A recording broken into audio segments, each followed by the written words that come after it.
আসসালামু আলাইকুম। আমি আপনাদেরকে আজকে দেখাবো কিভাবে ছোট্ট একটি ইনকিউবেটরে অধিক পরিমাণের ডিম বসাতে হয়। তাহলে চলুন দেখাই। এই যে ক্যারেটগুলো দেখতে পাচ্ছেন, আমি এগুলো অর্ধেক থেকে কেটে নিয়েছি।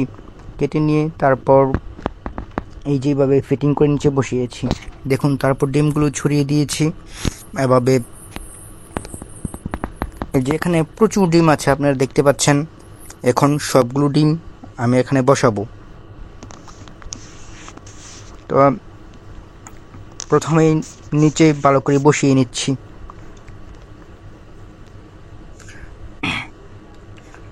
যত বেশি বসানো যাবে ততই ভালো, তবে কিছু পরিমাণ ফাঁক রাখতে হবে। এই যে ভালো করে খেয়াল করে দেখুন, প্রত্যেকটা ডিমের মাঝখানে অল্প একটু ফাঁকা আছে, যাতে তাপটা ভালোভাবে চলাচল করতে পারে এবং সব ডিমের গায়ে ভালো করে তাপ লাগে। এই জন্য আমরা ফাঁকা রেখেছি। এই যে আবার দ্বিতীয় ক্যারেটটা দিচ্ছি। ক্যারেটের মধ্যে আগে থেকেই ডিম দিয়ে ভরে রেখেছিলাম। এখন যে ফাঁকা জায়গাটা আছে সেটার মধ্যে আরও ডিম দিচ্ছি। এই যে দেখুন, এমনভাবে ডিম দিতে হবে যাতে করে মোটামুটি একটা ফাঁকা জায়গা থাকে, অর্থাৎ তাপটা ভালোভাবে চলাচল করতে পারে। এবার দ্বিতীয় ক্যারেটে আমরা ঠিক একইভাবে ডিম দিয়ে পরিপূর্ণ করব। এটা আসলে অবাক করা ব্যাপার যে প্রায় 270টি ডিম ছোট্ট একটি ইনকিউবেটরে আমরা বসিয়ে দিচ্ছি। এর রেজাল্ট কীরকম সেটা অবশ্যই ভিডিও শেষে আপনারা দেখতে পাবেন। তাহলে চলুন দ্বিতীয় ক্যারেটটি বসিয়ে দিই। এই যে দেখুন, দ্বিতীয় ক্যারেটের মধ্যেও ডিমের মধ্যে ফাঁকা রেখেছি। এই জিনিসটা অবশ্যই করতে হবে, নয়তো ভালোভাবে তাপ চলাচল করতে পারবে না। এখন তৃতীয় ক্যারেট, এবার এটার মধ্যেও আমরা ডিম দিয়ে পরিপূর্ণ করব, তবে অবশ্যই ফাঁকা রাখবো।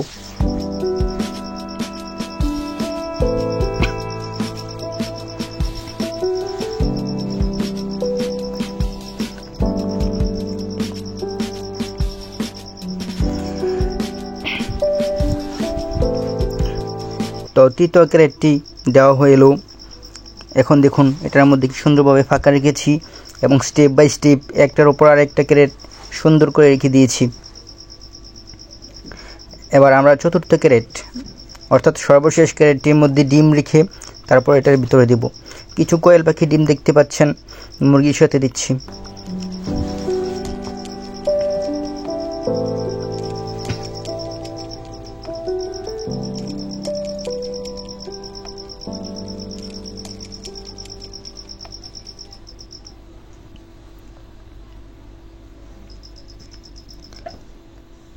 তাহলে এটাই সর্বশেষ ক্যারেট। দেখুন ডিমগুলো কি সুন্দরভাবে এটার মধ্যে রেখে দিয়েছি। এখানে প্রায় 280টি ডিম রয়েছে। একদম ছোট্ট একটি ইনকিউবেটর, যেটা আমি নিজের হাতে বানিয়েছি কাঠ দিয়ে।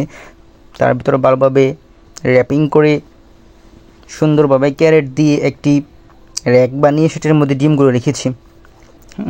দেখুন, আর্দ্রতা খেয়াল রাখতে হবে, আর্দ্রতা যাতে 50 থেকে 55 থাকে প্রথম সপ্তাহে, এবং তাপমাত্রা অবশ্যই 37.1 থেকে 37.7-এর মধ্যে রাখতে হবে। বেশি হয়ে গেলে গরমে ডিম সেদ্ধ হয়ে যেতে পারে। সুতরাং এই জিনিসটা ভালো করে খেয়াল করে রাখতে হবে আপনাদেরকে। তাহলে চলুন বিদ্যুৎ কানেকশন করি। এই যে দেখুন, এই যে এক সাইডে কিন্তু আমরা ফাঁকা রেখেছি, এর কারণ হচ্ছে ভিতরে অতিরিক্ত যে তাপটা থাকবে যাতে বেরিয়ে যেতে পারে, এবং ডান পাশে একটা ছেদ রেখেছি যাতে সহজে অক্সিজেন প্রবেশ করতে পারে। এই যে দেখুন, আস্তে আস্তে তাপমাত্রা বাড়তেছে। এটা নিয়ে আমার তৃতীয় ব্যাচ। এই দেখুন, এর আগের ব্যাচের মধ্যে প্রায় 120টি বাচ্চা আছে এখানে। সবগুলো এই ইনকিউবেটর দিয়ে ফুটিয়েছি। আর এখানে আছে প্রায় 100 বাচ্চা, সবগুলো এই ইনকিউবেটর দিয়ে ফুটিয়েছি। আপনারা খুব ভালো রেজাল্ট পাবেন ইনশাল্লাহ। এবং পেছনে দেখতে পাচ্ছেন এদের প্যারেন্টস।